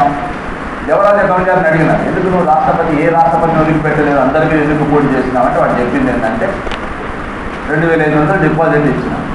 ఇప్పుడు జాతీయ స్థాయిలో అన్ని పత్రికలు, టీవీలు, రేడియోలు నా పేరు చెప్తున్నాయి. 2500 ఇచ్చిన పేరు దేని ద్వారా వస్తుంది? దేశ అధ్యక్ష పదవి ఇది ఏంటంటే మీరు అవన్నీ కాదు. ఇప్పుడు మీరంతా నా దగ్గరికి ఎందుకు వచ్చినారు? నేను రాష్ట్రపతి పదవి పోటీ చేసినానే కదా, నా ఓట మీరు వేస్తారు కదా. ఇలాంటి వాళ్ళు కూడా పోటీ చేసినారు. మరి ఇలాంటి వాళ్ళు కూడా పోటీ చేసినప్పుడు సమస్య ఏంటంటే పై అన్నీ అందరి దగ్గర ఉన్నాయి. ఈ 15,000 డిపాజిట్ కూడా చెల్లించవచ్చు. 15th law commission justice BP Jeevan Reddy commission తర్వాత వచ్చిన కమిషన్లు అవే చెప్పినాయి. దయచేసి ఎన్నికల్లో ఆశామాషి అభ్యర్థుల యొక్క సంఖ్య తగ్గించాలంటే ఒట్టిగానే పోటీ చేసి నామినేషన్ ఇంతకుముందు ఏంటో తెలుసా, ఎమ్మెల్యేగా పోటీ చేయాలంటే 250 రూపాయలు అండి, ఎంపీగా పోటీ చేయాలంటే 500 రూపాయలు. నల్గొండలో 96లో పార్లమెంట్ ఎన్నికల్లో 403 మంది పోటీ చేసినారు. ఎన్నికలు వాయిదా వేయాల్సి వచ్చింది గుర్తు దొరక.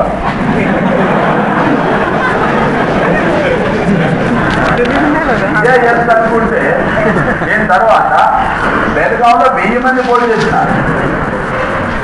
తమిళనాడులో మొదటి కూర్చొని నియోజకవర్గంలో 1453 మంది పోటీ చేస్తున్నారు. తీసుకురాని గుర్తులు 1453 గుర్తులు ఎక్కడి నుంచి తీసుకొస్తావు? చాలా అంటే ఏంటంటే ఎన్నికలు నిర్వహించడం మనం అనుకున్నంత సింపుల్ కాదు. సో అలాంటి ఆశామాషి అభ్యర్థులు రాకుండా ఉండాలంటే ఎన్నికల్లో డిపాజిట్లు పెంచాలి, లేదు ప్రతిపాదించి బలపరిచే వాళ్ళ సంఖ్య. మీ అందరికీ ఎంతమంది తెలుసో తెలియదు, నాకు తెలియదు, కానీ మన రాష్ట్రపతి ఎన్నికల్లో 98 మంది పోటీ చేస్తున్నారు. 98 మెంబర్స్ పోటీ చేస్తున్నారు. అప్లికేషన్స్ మొత్తం కూడా వాళ్ళు వేసిన నామినేషన్స్ మొత్తం కూడా స్క్రూటినీ చేసేటప్పుడు 96 మంది ఎగిరిపోయినారు. ఈ క్వాలిఫికేషన్తో ఎగిరిపోయినారు. ఏ క్వాలిఫికేషన్? 50. మీకు 50 మంది ఎమ్మెల్యేలు, ఎంపీలు మీ పేర్లు ప్రతిపాదించి మరొక 50 మంది దాన్ని బలపడతారు. అంటే 100 మంది ఎమ్మెల్యేలు, ఎంపీలు బలపరిచినప్పుడు మాత్రమే నువ్వు పోటీ చేయడానికి కదా, లేకపోతే పోటీ చేసే అవకాశం లేదు. 15,000 అందరి దగ్గర ఉంటాయి. 35 సంవత్సరాలు ఏం చేసేది డైరెక్ట్ ఓపెన్ ఉంటుంది. భారతీయ పౌరుడే ఉండటం. నువ్వు కేంద్ర రాష్ట్రాల్లో కూడా ఉద్యోగం కావాలంటే కష్టంగా లేకుండా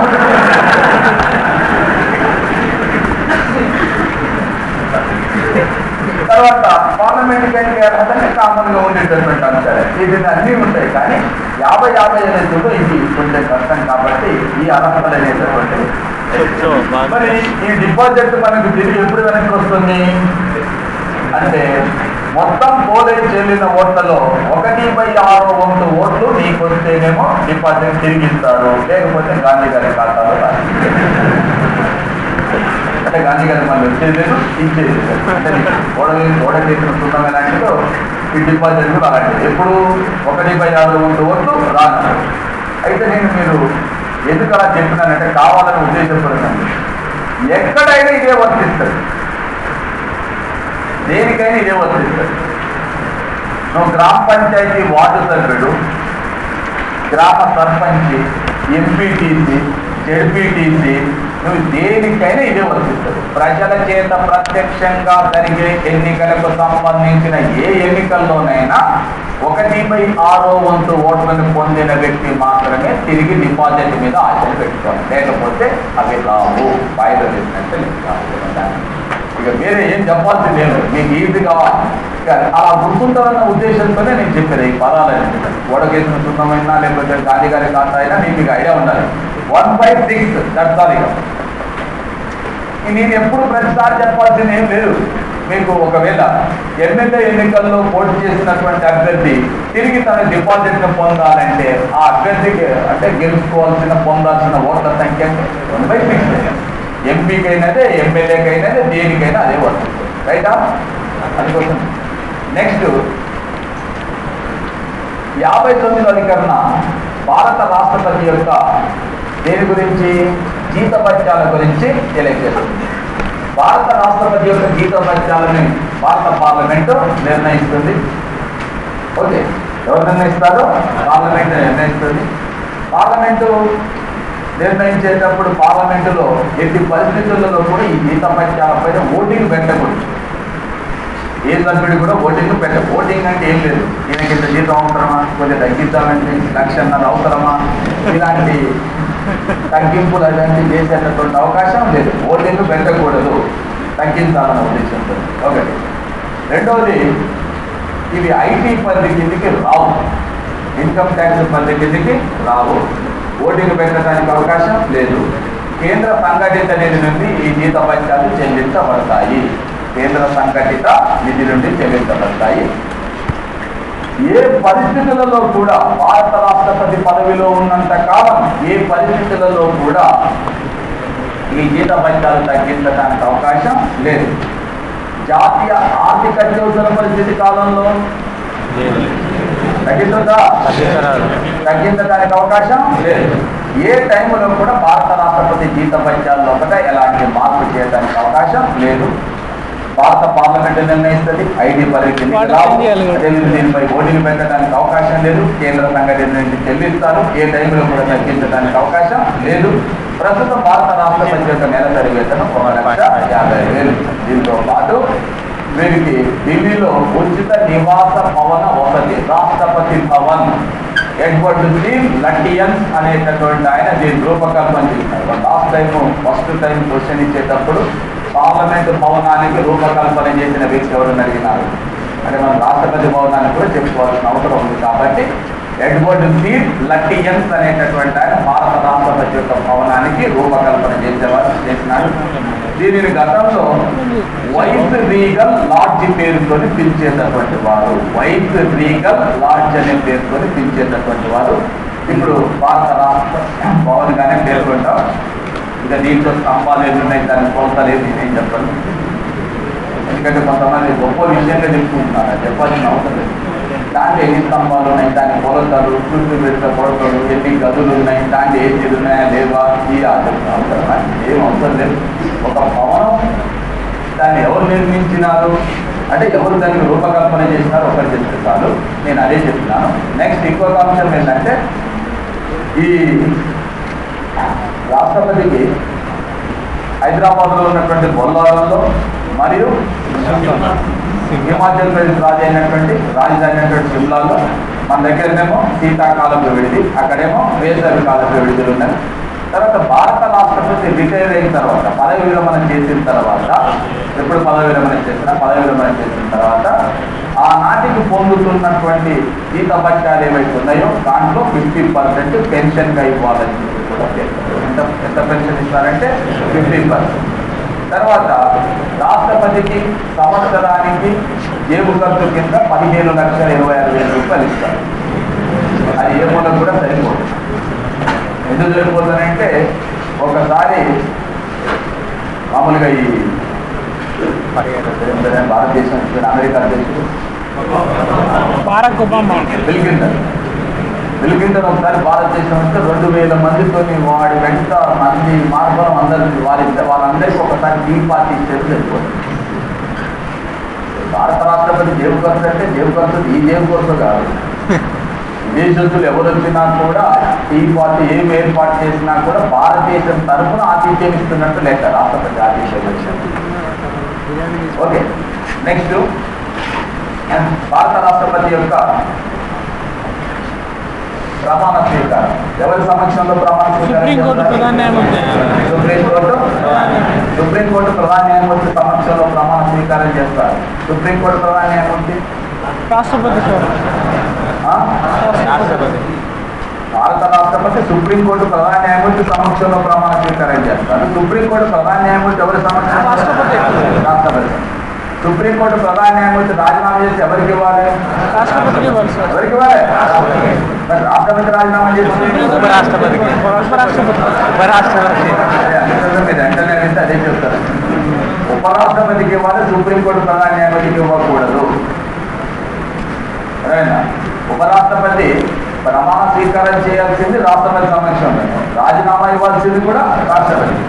కానీ రాష్ట్రపతి ప్రమాణ స్వీకారాన్ని సుప్రీంకోర్టు ప్రధాన న్యాయమూర్తి సమక్షంలో చేస్తారు, రాజీనామా మాత్రం ఉపరాష్ట్రపతి. సుప్రీంకోర్టు ప్రధాన న్యాయమూర్తి ప్రమాణ స్వీకారం చేసేది రాష్ట్రపతి సమక్షంలోనే, రాజీనామా ఇవ్వాల్సింది కూడా రాష్ట్రపతికి. ఉపరాష్ట్రపతి కూడా అలాగే ఉంటుంది, కానీ రాష్ట్రపతి మాత్రం ప్రమాణ స్వీకారం ఏమో సుప్రీంకోర్టు ప్రధాన న్యాయమూర్తి, అదేవిధంగా రాజీనామా మాత్రం ఉపరాష్ట్రపతికి ఇవ్వాల్సి ఉంటుంది. ఒకవేళ రాష్ట్రపతి ఆ టైంలో సుప్రీంకోర్టు ప్రధాన న్యాయమూర్తి పదవిలో లేకపోతే సీనియర్ న్యాయమూర్తి సమక్షంలో ఒకటి ప్రమాణ స్వీకారం చేయడం. ఓకే.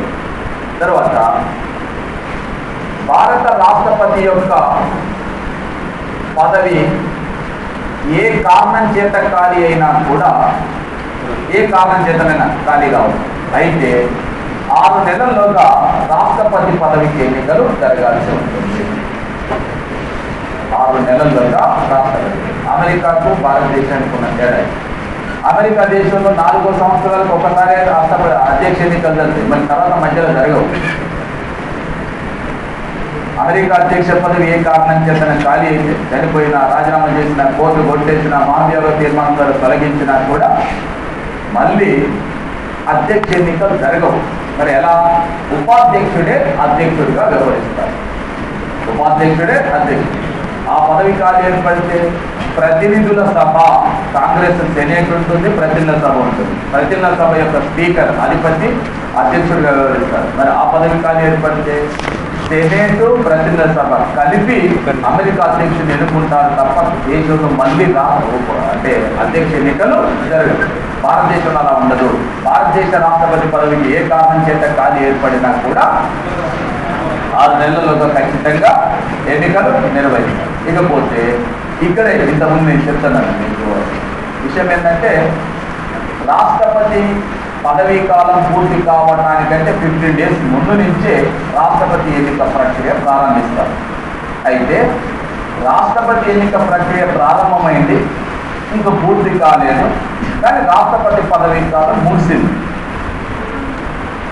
రాష్ట్రపతి ఎన్నిక ప్రక్రియ స్టార్ట్ అయింది, ఇంకా పూర్తి కాలేదు, కానీ రాష్ట్రపతి పదవీ కాలం ముగిసింది.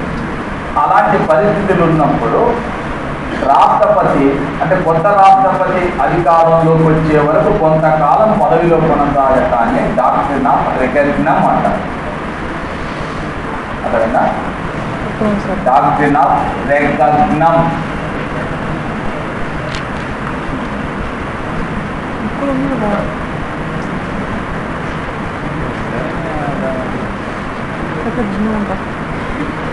ఓకే.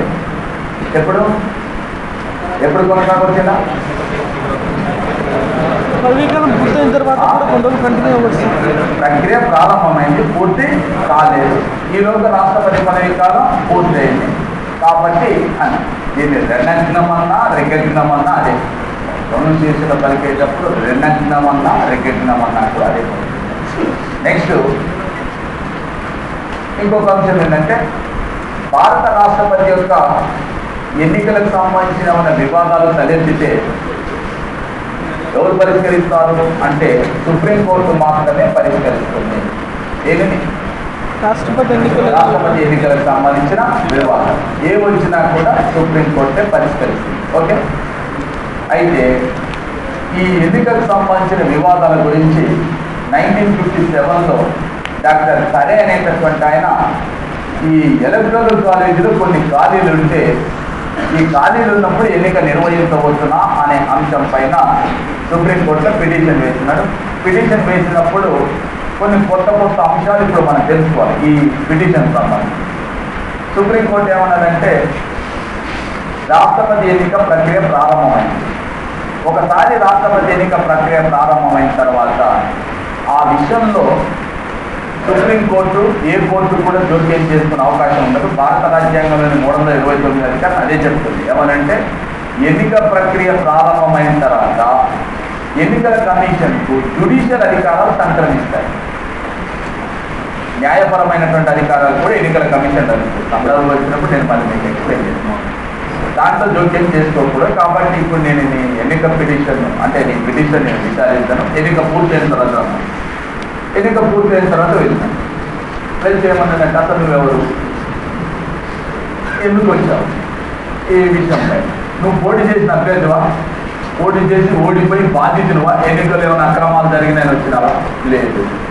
పోనీ నువ్వు రాష్ట్రపతిని ఎన్నుకుని ఎలక్టోరల్ కాలేజీలో సభ్యులువా, కాదు. అలాంటప్పుడు నీ పిటిషన్ స్వీకరించాల్సిన అవసరం లేదు, విచారించాల్సిన అవసరం లేదు. ఎన్నుకునేవాడనే వేయాలి, పోటీ చేసి ఓడిపోయిన వాడనే వేయాలి తప్ప మీరు ఎవరు రావడానికి. అలా రావాలంటే అప్పుడు సుప్రీంకోర్టు చెప్పింది ఏంటంటే, ఒకవేళ ఎవరైనా భారత రాష్ట్రపతి ఎన్నికకు సంబంధించిన వివాదాలను విచారించాలి అంటే ఎన్నిక పూర్తయిన నెల రోజుల్లోగా పిటిషన్ వేయాలి. పూర్తయిన నెల రోజులు వేసేటప్పుడు పోటీ చేసి ఓడిపోయిన అభ్యర్థి అయినా ఉండాలి ఒకటి, లేదు ఎలక్టోరల్ కాలేజ్ సభ్యుడైనా ఉండాలి రెండు. మూడోది ఏంటంటే ఒకవేళ ఇతరులు ఎవరైనా వచ్చి వేయాలంటే మినిమం ఎలక్టోరల్ కాలేజీలో 10 మంది నుంచి 20 మంది దాకా సభ్యులు సంతకాలు చేస్తేనే వాళ్ళు పిటిషన్ వేయడానికి అర్థం అని చెప్పి ఈ నియమ నిబంధనలు తీసుకురావడం జరిగింది. దానివల్ల భారత రాష్ట్రపతి ఎన్నికల వివాదాలను విచారించేటప్పుడు ఈ నెల రోజులు పోటీ చేసిన అభ్యర్థి 10 నుంచి 20 మంది సభ్యుల సంతకాలు ఇవన్నీ కూడా తప్పనిసరిగా ఉండాలి. సో భారత రాష్ట్రపతి ఎన్నికలకు సంబంధించిన వివాదాల గురించి స్వయంగా కోర్టుకు హాజరై తన కేసును తానే వాదించుకున్న ఏకైక రాష్ట్రపతి వివిగిరి రాష్ట్రపతి ఎన్నికలకు సంబంధించినటువంటి వివాదం వచ్చినప్పుడు అలాగే మీకు పాయింట్ ఉండకపోతుంది సార్ చూడండి.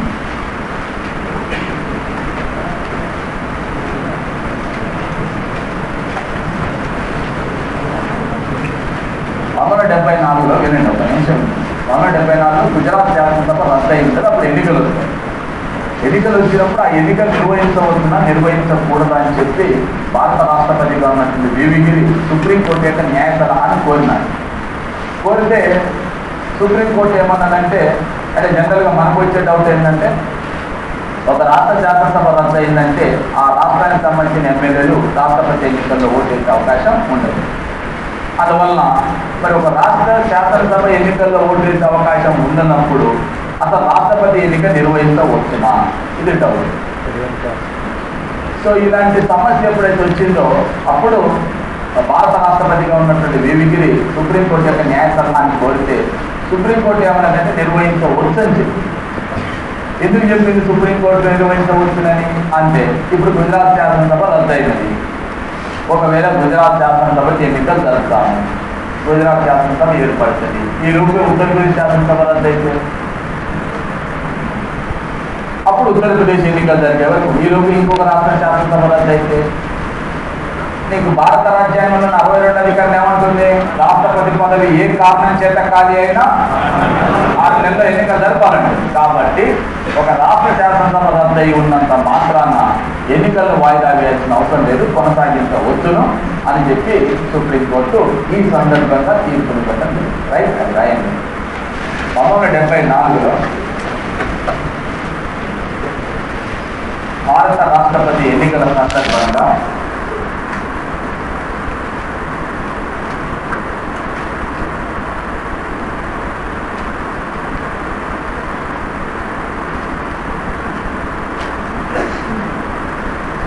గుజరాత్ శాసనసభ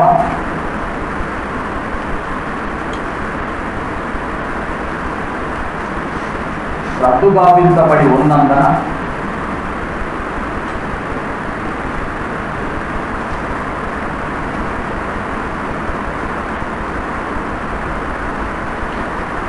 ఎలక్టోరల్ కాలేజీలో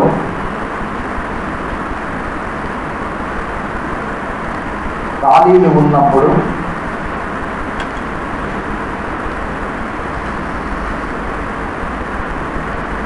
రాష్ట్రపతి ఎన్నిక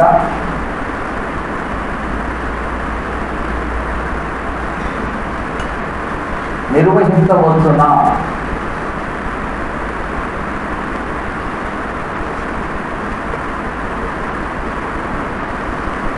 అనే అంశంపై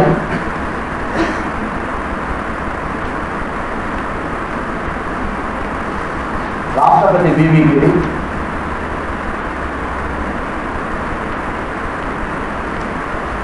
సుప్రీంకోర్టు యొక్క న్యాయ సలహాను కోరగా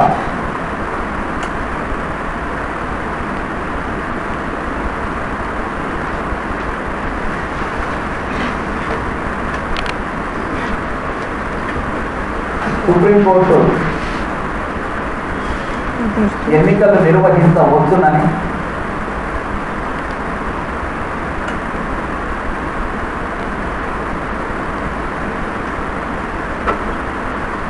తీర్పునిచ్చినది.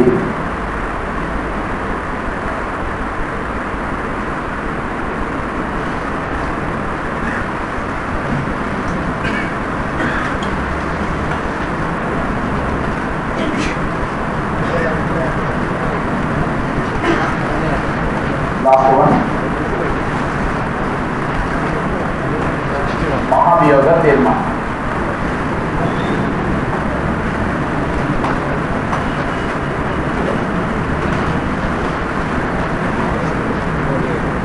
భారత రాష్ట్రపతిని అందులో ఒక చిన్న చెప్పిన తర్వాత భారత రాష్ట్రపతిని పదవి నుండి తొలగించడానికి ఉద్దేశించిన తీర్మానాన్ని మహాభియోగ తీర్మానం అంటారు. రాజ్యాంగంలో ఉన్నటువంటి 61వ అధికరణాన్ని అనుసరించి భారత రాష్ట్రపతిని పదవి నుంచి తొలగించవచ్చు. మహాభియోగ తీర్మానం. ఈ మహాభియోగ తీర్మానాన్ని పార్లమెంట్ ఆమోదించాల్సి ఉంటుంది. మహాభియోగ తీర్మానాన్ని ఆమోదించే పద్ధతిని భారతదేశం అమెరికా నుంచి తీసుకోవడం లేదు. రాష్ట్రపతి ఎన్నిక పద్ధతిని ఏ దేశం నుంచి తీసుకున్నా తొలగించే పద్ధతిని అమెరికా నుంచి తీసుకోవడం లేదు.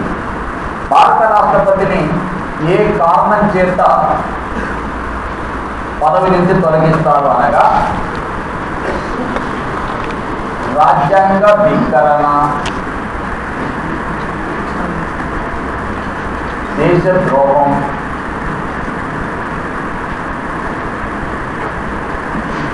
అవినీతి అక్రమాలకు పాల్పడినప్పుడు,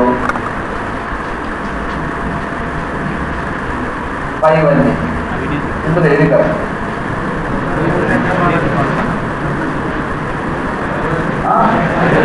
పైవన్నీ అనేది తప్పు.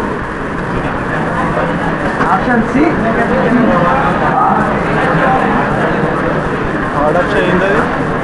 ఒకటే రాజ్యాంగంలో రాసింది ఒకటే. రాజ్యాంగ ధిక్కరణకు పాల్పడినప్పుడు అన్ని అంశాలు దాంట్లోనే ఉంది. అందుకే అది నోట్స్లో రాసేటప్పుడు దేశద్రోహం అని కూడా ఉంటే అది కొట్టి వేసుకోండి. దానికోసం నేను దేశద్రోహం అనేది ఉండదు. ఓన్లీ రాజ్యాంగ ధిక్కరణకు పాల్పడినప్పుడు అనేటటువంటి ఒకే ఒక కారణం ప్రస్తావించబడి ఉంటుంది. ఆ రాజ్యాంగ ధిక్కరణకు పాల్పడినప్పుడు భారత రాష్ట్రపతిని పదవి నుంచి తొలగిస్తారు. ఏ తీర్మానం ద్వారా అని ఎన్నో అధికరణ తెలియజేస్తుంది. ఏ దేశం నుంచి తీసుకున్నాం. సో ఈ తీర్మానాన్ని ఎక్కడ ప్రవేశపెట్టాలి? పార్లమెంట్. పార్లమెంట్ అనగా ఏ సభలు ఉన్నాయి? ఏ సభలు ఉన్నాయి? రాజ్యసభ, లోక్సభ. ఈ సభలలో ఎక్కడ ప్రవేశపెట్టవచ్చు? ఏ సభలోనైనా ప్రవేశపెట్టచ్చు. ఏ సభలో ప్రవేశపెట్టాలన్నా కనీసం ఎంతమంది సభ్యులు దానిపై సంతకాలు చేయాలి? అంటే ఏ సభలో ప్రవేశపెట్టినా కూడా ఆ సభకు చెందిన 1/4 మంది సభ్యులు ఆ తీర్మాన నోటీసు పైన సంతకాలు చేయాలి. తీర్మానాన్ని ప్రవేశపెట్టేటప్పుడు, ఆమోదించేటప్పుడు కాదు, ప్రవేశపెట్టేటప్పుడు 1/4 మంది సభ్యులు సంతకాలు చేసి నోటీస్ ఇస్తే 14 రోజుల్లోగా దానిపైన చర్చ వస్తుంది. చర్చ జరిగిన తర్వాత సభ 2/3 మెజార్టీతోనే తీర్మానాన్ని ఆమోదిస్తే అప్పుడు రెండవ సభకు పంపిస్తాం. రెండవ సభకు పంపించినప్పుడు భారత రాష్ట్రపతి ఉన్న ప్రత్యేక అధికారం లేదా లోక్సభకు ఉన్న అధికారం ఏంటంటే సభ మొత్తంగా కానీ సభ చేత నియమించబడిన కమిటీ కానీ వారిపై వచ్చినటువంటి ఆరోపణలని విచారించవచ్చును. సభ మొత్తంగా కానీ సభ చేత నియమించబడిన కమిటీ కానీ విచారణ చేసేటప్పుడు రాష్ట్రపతి వారు స్వయంగా కానీ వారి సంబంధించిన ప్రతినిధి కానీ తమ వాదన వినిపించుకోవచ్చు. ఎక్కడ సభ మొత్తం విచారిస్తే సభలో, సభ చేత నియమించబడిన కమిటీ విచారిస్తే కమిటీ ముందు తమ యొక్క వాదన వినిపించుకోవచ్చు. వినిపించిన తర్వాత కూడా ఈ సభ కూడా 2/3 మెజార్టీతో మొత్తం సభ్యుల సంఖ్యలో, నేను మరి నొక్కి వక్కాలిస్తున్నాను, మొత్తం సభ్యుల సంఖ్యలో even including the vacancies total మొత్తం సభ్యుల సంఖ్య దాన్ని తీసుకొని 2/3 తీసుకుంటాం మెజార్టీ అనేది. ఖాళీలు ఏం తీసుకో లెక్కలు తీసుకో, ఖాళీలు ఉంటే ఖాళీలను కూడా మొత్తం సభ్యుల సంఖ్యగానే తీసుకుంటాం. ఇవి ఖాళీలు ఉన్నాయి కాబట్టి వాటిని పక్కకు పెట్టడం అనేది ఉంటుంది. 2/3 మెజార్టీతో ఆమోదిస్తాను. నేను మొత్తం అని ఎందుకు చెప్తున్నాను? 2-3 సార్లు ఎందుకు ఒక్కనిచ్చిన చెప్పండి.